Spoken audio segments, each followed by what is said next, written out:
पूर्णमदः पूर्णमिदं पूर्णात् पूर्णमुदच्यते पूर्णस्य पूर्णमादाय पूर्णमेवावशिष्यते।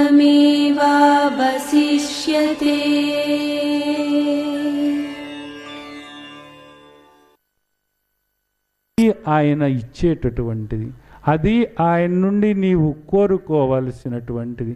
అంతేకాని ఈ పరిస్థితి మారిపోవాలి, ఇదేదో జరిగిపోవాలి అని ఆయనకు లంచం ఇవ్వాలనో, ఆయనకు మొక్కులు మొక్కాలనో, ఆ పరిస్థితే మాయం అవ్వాలనో, దాని నుంచి పారిపోవాలనో ఎప్పుడు కూడా సాధకుడు చేయకూడదు.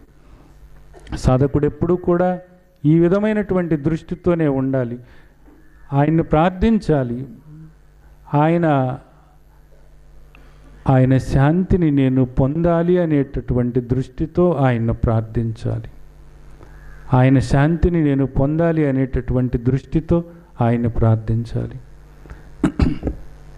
మీలో ఎవరైనా జీసస్ కథ విన్నట్లయితే, జీసస్ కథలో చివరి ఘట్టంలో మనకు అద్భుతమైనటువంటి విషయాన్ని మనం తెలుసుకోవచ్చు.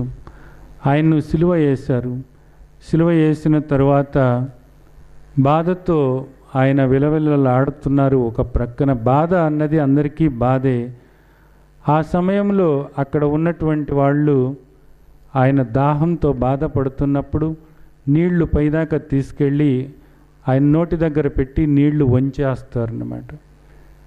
వంచేసి రకరకాలైనటువంటి మాటలతో ఆయన్ను అవమానానికి గురి చేస్తారు. అలాగే ఆయన శిరస్సున ఒక ముళ్ళ కిరీటం పెట్టి ఆయన బాధపడుతున్నప్పుడు హేళన చేస్తూ ఉంటారు. శిలువ వేసి మేకులు కొట్టి రక్తం చిందేలాగా బాధించారు. ఆ సమయంలో జీసస్ ప్రక్కన ఇంకా 2 వ్యక్తులు శిలువ వేయబడి ఉన్నారు. వాళ్ళు గజ దొంగలు, ఎన్నో నేరాలు చేసినటువంటి వాళ్ళు అన్నమాట. చాలా క్రూరమైనటువంటి స్వభావంతో ఉన్నటువంటి వాళ్ళు. ఇది మొత్తం ఆ సన్నివేశం. ఆ సన్నివేశంలో మనం చూసినట్లయితే లోతుగా అక్కడ మనకు కనపడుతుంది. ఆయన ఆ సమయంలో ఆ తండ్రిని ప్రార్థిస్తున్నాడు, పరమాత్మను ప్రార్థిస్తున్నాడు. ఏమని ప్రార్థిస్తున్నాడో తెలుసా? తండ్రి, వీళ్ళు తెలియక ఈ విధంగా చేస్తున్నారు. పరలోక రాజ్యం ఒకటి ఉన్నదని వాళ్లకు తెలియదు. పరమప్రభు అయినటువంటి పరమాత్మ మీరొకరు ఉన్నారని వాళ్లకు తెలియదు. తెలియక అజ్ఞానంతో వాళ్ళు ఆ విధంగా ప్రవర్తిస్తున్నారు తండ్రి. నీ పట్ల కూడా హేళనతో మాట్లాడుతున్నారు తండ్రి. కాబట్టి వాళ్లను దయతో వాళ్ళ అజ్ఞానాన్ని మన్నించి వాళ్లను కనికరించు తండ్రి అని వాళ్లకు సైతం ఆ దయాభిక్ష పెట్టు అని చెప్పేసి ఆయన ప్రార్థిస్తున్నాడు.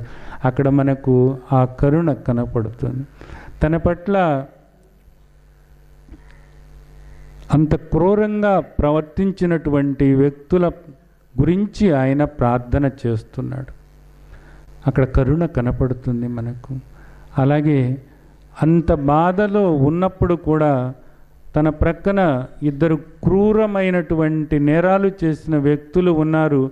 వాళ్లను సైతం ఉపేక్షించుతూ వాళ్ళు అడుగుతారు, నీతో పాటు మమ్మల్ని నీ పరలోక రాజ్యంలో ఉన్న తండ్రి దగ్గరకు తీసుకెళ్తావా అని అడిగినప్పుడు, తండ్రి వీళ్ళు సైతం వాళ్ళ తప్పులకు పశ్చాత్తాపపడి నీ దగ్గరకు రావాలని కోరుకుంటున్నారు.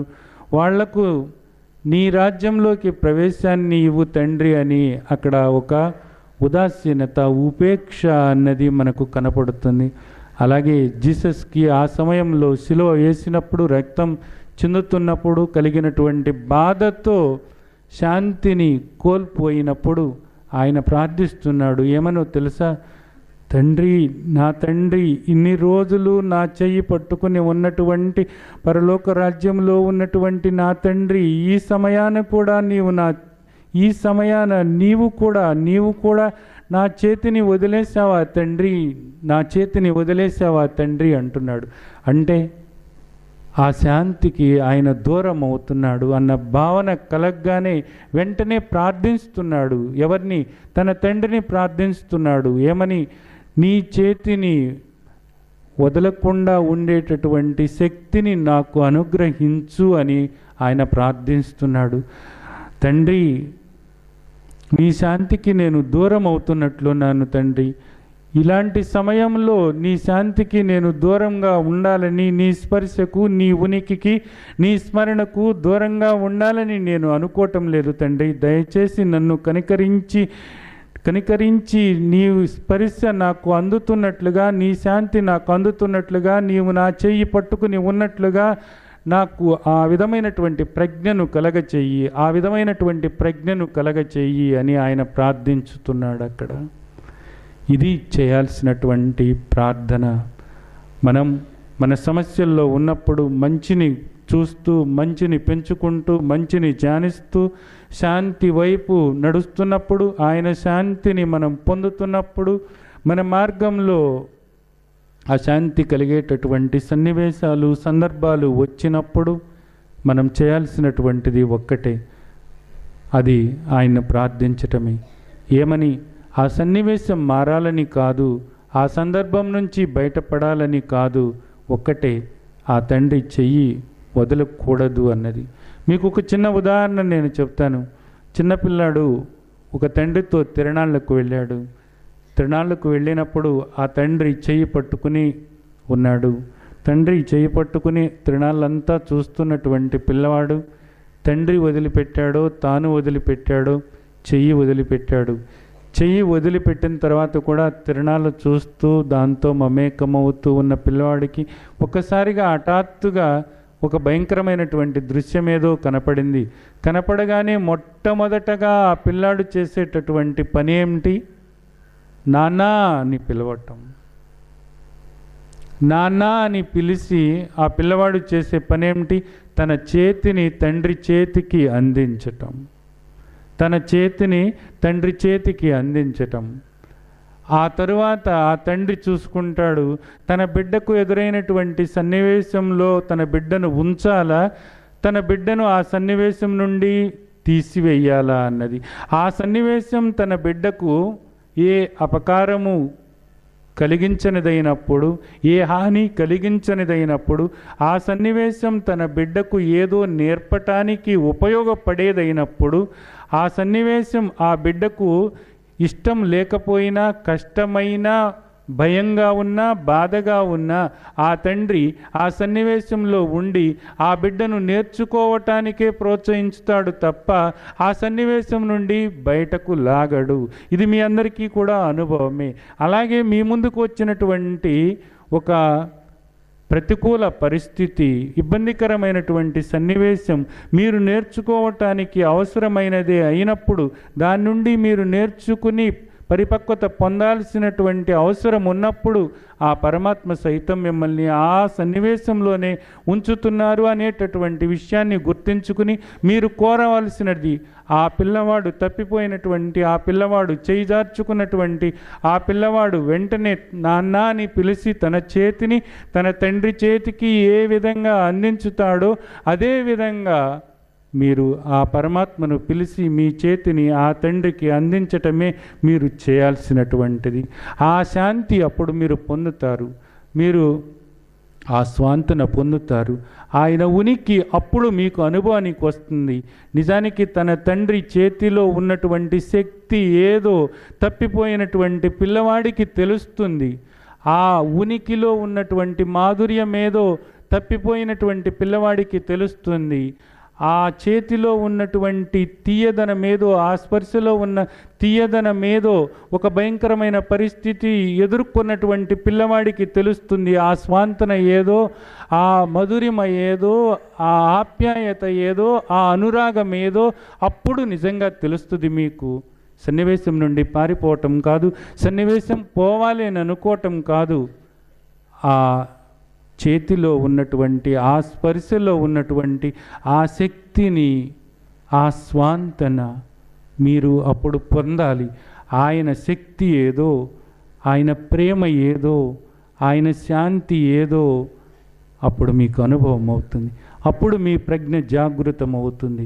అప్పుడు ఆ శాంతి నుండి మీ ప్రజ్ఞ జాగృతమైనప్పుడు ఆ పరిస్థితిలో మీరు ఏం చేయాలో, ఎలా ప్రవర్తించాలో, దాని నుంచి ఏ విధంగా బయటపడాలో మీ ప్రజ్ఞను జాగృతం చేసేటటువంటిది కూడా ఆయనే అనేటటువంటిది మీకు అర్థమవుతుంది.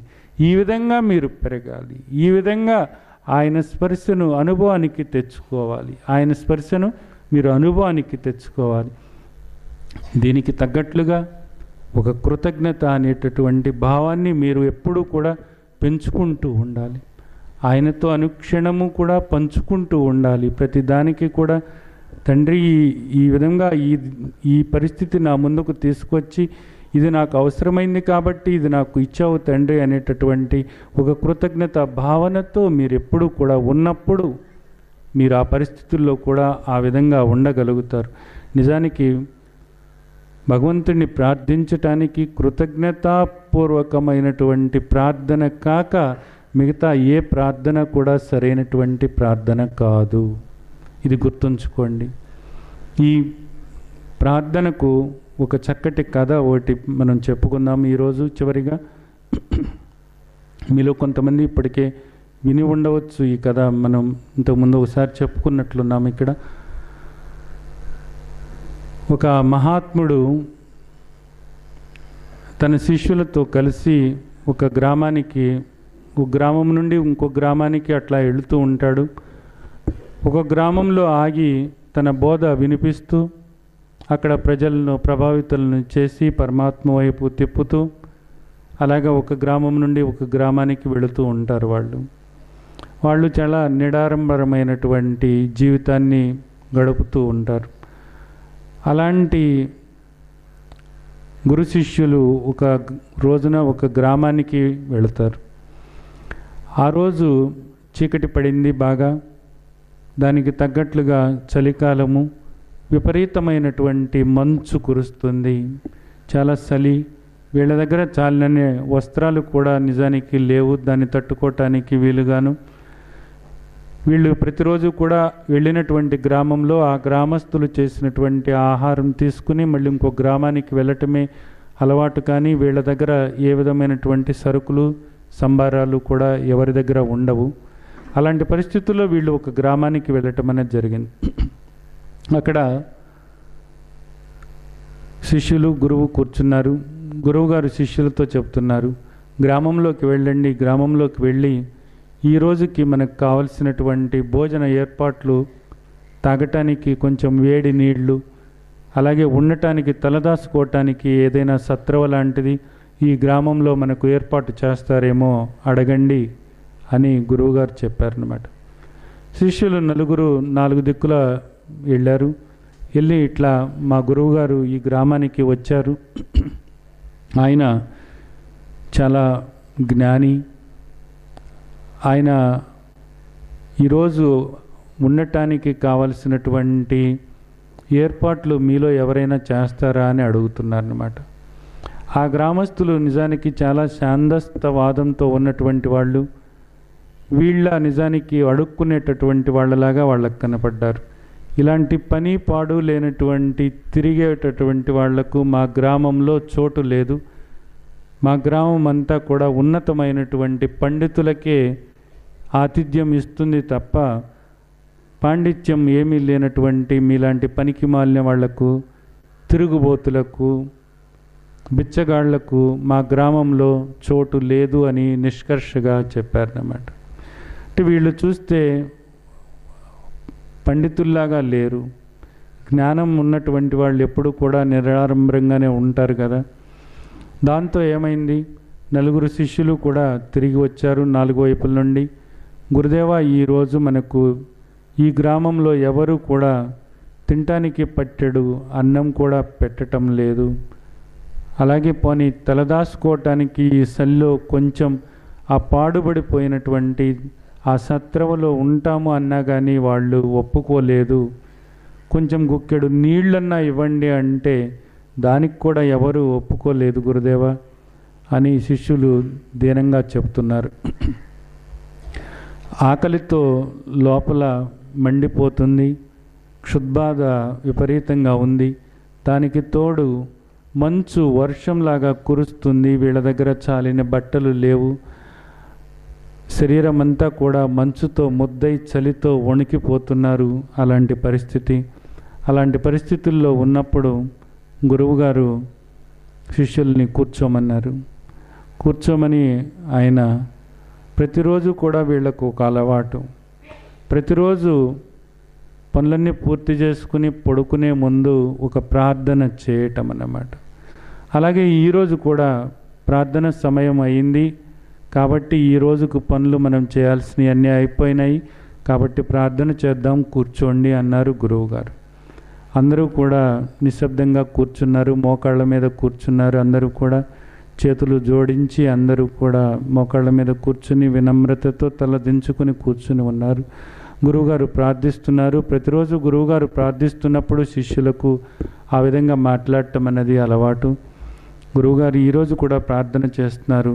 దేవాది దేవ తండ్రి పరమాత్మ, సృష్టికర్తవైనటువంటి అనంతుడవైనటువంటి ఓ దేవాది దేవ పరమాత్మ, ఈరోజు ఈ విధంగా మాకు అన్నీ ఇచ్చినటువంటి తండ్రి, నీకు కృతజ్ఞతలు తప్ప మరేమీ చెప్పగలము తండ్రి.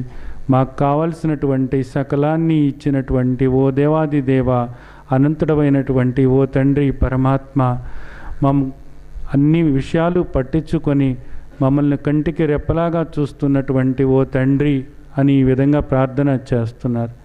శిష్యులు అడ్డుపడ్డారు. గురువుగారు ఆగండి అన్నారు. ఎప్పుడూ జరగలేదు ఇలాంటిది. ఏమిటి, ఎందుకు ఆగమన్నారు? గురువుగారు కళ్ళు తెరిచి అడిగారు. ఏమిటి ప్రార్థనకు మీరు అడ్డు తగులుతున్నారు? ఏమైంది మీకు ఇవాళ? ప్రతిరోజు మీరు ఈ ప్రార్థన చేస్తున్నప్పుడు నిజానికి ఈ ప్రార్థన ఎప్పుడు చేస్తారా? ఎప్పుడు మీరు ఈ ప్రార్థన చేస్తున్నప్పుడు మేము అనంతమైనటువంటి ఆ తండ్రితో ఏకమవుతూ మీ స్వరంతో స్వరం కలిపి, మీ శ్వాసతో శ్వాస కలిపి ఆయనతో ఏకమయ్యే అంత దివ్యమైన అనుభూతిని పొందటానికి ప్రతిరోజు ఈ సమయం కోసం మేము చూస్తూ ఉంటాము. అలాంటిది ఈ రోజున మీ భావంతో మా భావాన్ని ఏకం చేయలేకపోతున్నాము. ఎందుకని అలా జరిగింది? ఎందుకు మీరు చేయలేకపోతున్నారు? ఇవాళ ఏమొచ్చింది మీకు అని అడుగుతున్నాడు ఆయన. మీరు ప్రతిరోజు కూడా మాకు కావలసినటువంటి దాన్ని మాకు సమకూర్చావు తండ్రి, అందుకు కృతజ్ఞత అని చెబుతున్నారు. ఈరోజు ఆయన మాకు ఏమి సమకూర్చారు? ఈ చలిలో మేము ఒళ్ళు గజగజలాడుతూ ఉంటే ఈ చలి బాధకు తట్టుకోలేక వణికిపోతున్నాము ఇప్పుడు. అలాగే లోపల ఆకలి దహించుతుంటే క్షుద్బాధతో విలవిలలాడుతున్నాము మేము. కనీసము గుక్కెడు నీళ్ళైనా దొరకలేదు ఈ రోజున ఇక్కడ. ఏమిచ్చాడు పరమాత్మ మాకు? ఏమిచ్చాడని మాకు కావలసినటువంటివన్నీ ఇచ్చినటువంటి అనంతుడమైన తండ్రి మీకు కృతజ్ఞత అని మేము ఏ విధంగా అనగలం? ఈరోజు ఏ విధంగా మీతో మేము గొంతు కలపగలము? మా వల్ల కావటం లేదు. ఇది ఆ శిష్యులు చెప్పినటువంటి విషయం. దానికైనా చెప్తున్నారన్నమాట. ఒక తల్లికి బిడ్డకు ఏది ఎప్పుడు కావాలో తెలియదా? ఒక చిన్న బిడ్డ, అప్పుడే తప్పటడుగులు వేస్తున్నటువంటి బిడ్డ కత్తిపీట దగ్గరికి వెళ్ళి నాకు కత్తిపీట కావాలి అని అంటే ఆ తల్లి ఇస్తుందా? కాదు. అదే బిడ్డ 10 సంవత్సరాలు 15 సంవత్సరాలు అయిన తర్వాత కత్తిపీట మీద కూర్చోబెట్టి తరగటం నేర్చుకునేదాకా కూడా వదిలిపెట్టదు కదా తల్లి. ప్రతి క్షణము కూడా తన బిడ్డను కంటికి రెప్పలాగా కాపాడుకుంటూ ఎప్పుడు పాలు ఇవ్వాలో, ఎప్పుడు అన్నం పెట్టాలో, ఎప్పుడు ఏ విధమైన అన్నం పెట్టాలో, ఎప్పుడు ఏ కూర వేసి పెట్టాలో, ఎప్పుడు బడికి పంపాలో, ఎప్పుడు బట్టలేయాలో, ఎప్పుడు ఏ బట్టలేయాలో, ఎప్పుడు తలస్నానం చేయించాలో అనేటటువంటిది ప్రతి తల్లికి కూడా తెలిసినటువంటి విషయమే కదా. ప్రతి తల్లి కూడా తన బిడ్డ పట్ల చూపిస్తున్నటువంటి ప్రేమే కదా. అనంతుడైనటువంటి ఆ తండ్రి, మనందరికీ కూడా తండ్రి, ఆయనకు తెలవదా ఎప్పుడు ఏది తన బిడ్డలకు ఇవ్వాలో? ఒక మామూలు తల్లి కన్నా కూడా ఆయన తెలివిని ఎందుకు మీరు తక్కువ అంచనా వేస్తున్నారు? ఒక తల్లి పాటి కూడా ఆయన ఆలోచించలేడనా? భగవద్గీతలో స్వయంగా ఆయన చెబుతున్నారు ఏమని? మీరు నా అంశ, మీరు నా బిడ్డలు, నా బిడ్డలు, నా బిడ్డలు. నేను మీ తండ్రిని, నేను మీ తండ్రిని.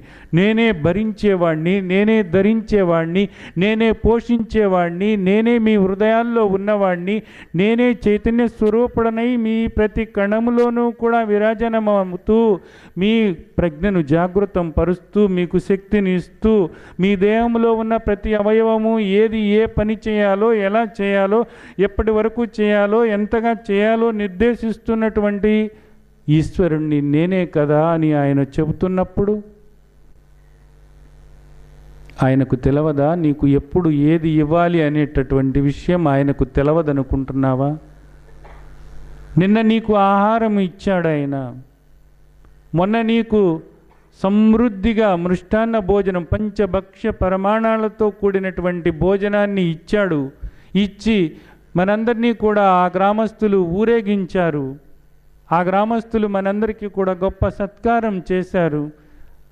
మనందరినీ కూడా సన్మానించారు. మన పాదాలు కడిగి శిరస్సును జల్లుకున్నారు. పూలతో మనకు స్వాగతం పలికారు.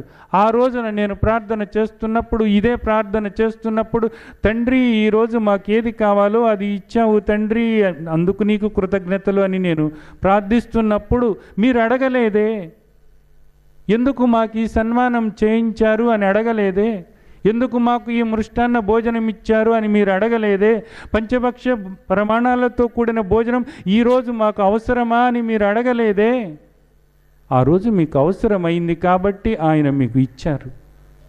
నిన్న మామూలు భోజనం అవసరమైంది కాబట్టి పట్టెడు అన్నం మీకు వచ్చేటట్లుగా ఆయన చేశారు. ఈరోజు మీరు పస్తు ఉండాలి కాబట్టి, ఇది మీకు అవసరం కాబట్టి, ఇది మీ దేహానికి అవసరం కాబట్టి, ఈరోజు మీకు ఆకలితో ఉండాల్సిన అవసరం ఉన్నది కాబట్టి, మీ దేహానికి ఈ చలిలో ఈ బాధతో మీరు ఉండాల్సినటువంటి అవసరం ఉన్నది కాబట్టి ఆయన మీకు ఈ పరిస్థితిని ఇచ్చారాయన. ఈ పరిస్థితి ఇచ్చారాయన. ఈ పరిస్థితి ఇచ్చారాయన. ఈ పరిస్థితి ఇచ్చినది ఎవరు? ఆయన కాదా? ఆయన కాదా? మరి నిన్నెందుకు అడగలేదు? నువ్వు మొన్నెందుకు అడగలేదు? మృష్టాన్న భోజనం తిని పంచభక్ష ప్రమాణాలతో భోజనం చేసిన రోజున అది ఆ తండ్రి ఇచ్చాడన్నావు కదా. నిన్ను సన్మానించిన రోజు, పూలతో సత్కరించిన రోజు ఆ తండ్రి ఇచ్చాడన్నావు కదా. ఎందుకు ఇచ్చాడన్నావు? నాకు ఇది అవసరమైంది కాబట్టి, నా జ్ఞానాన్ని గుర్తించారు కాబట్టి, నా ప్రజ్ఞను గుర్తించారు కాబట్టి, నేను చెప్పినటువంటి బోధను గుర్తించారు కాబట్టి, ఆ బోధ ద్వారా వాళ్ళు శాంతిని పొందారు కాబట్టి పరమాత్మ నాకు ఇచ్చాడు అనుకుంటున్నావు. అవ్వచ్చు. ఆ రోజు నీ దేహానికి ఆ సన్మానం అవసరం అవ్వచ్చు. నీ ప్రజ్ఞకు గుర్తింపు అవసరమై ఉండవచ్చు. నీ బోధకు ఆ విధమైన ఆదరణ ఆ రోజు అవసరమై ఉండవచ్చు. నీ దేహానికి అటువంటి పంచభక్ష్య ప్రమాణాలతో కూడినటువంటి ఆహారం అవసరమై ఉండవచ్చు. కానీ ఈరోజు నీ దేహానికి ఈ చలి అవసరం, ఈ క్షుద్బాధ అవసరం. అందుకు ఆయన ఇచ్చారు.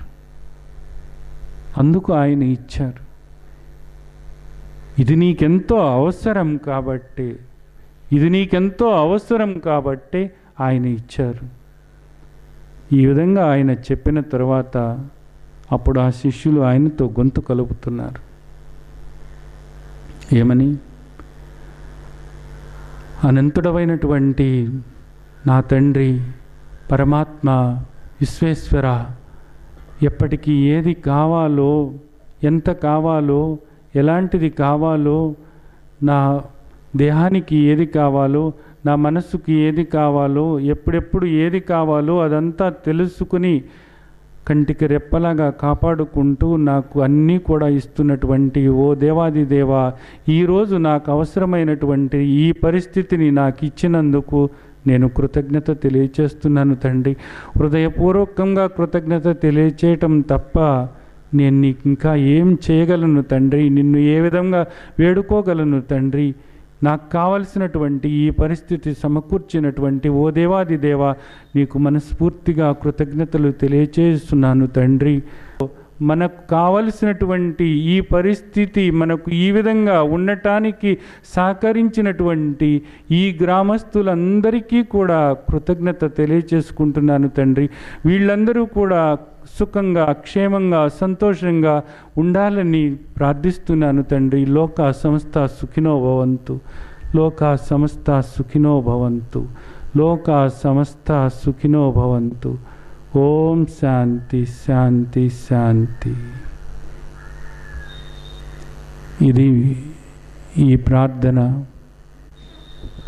మీరందరూ కూడా అలవర్చుకోవాలని, అలాగే అందరిలోనూ అన్నిట్లోనూ కూడా పనిగట్టుకుని మంచిని చూస్తూ, మంచిని ప్రేమిస్తూ, మంచిని ఆరాధిస్తూ, మంచిని ధ్యానిస్తూ, మంచిని మాట్లాడుతూ, మంచిని వింటూ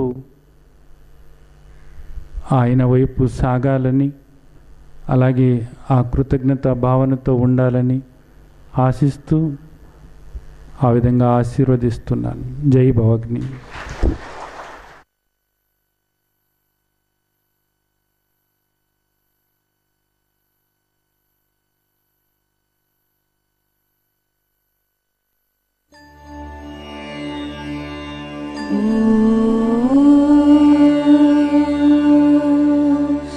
असतो मा सद्गमय तमसो मा ज्योतिर्गमय मृत्योर्मा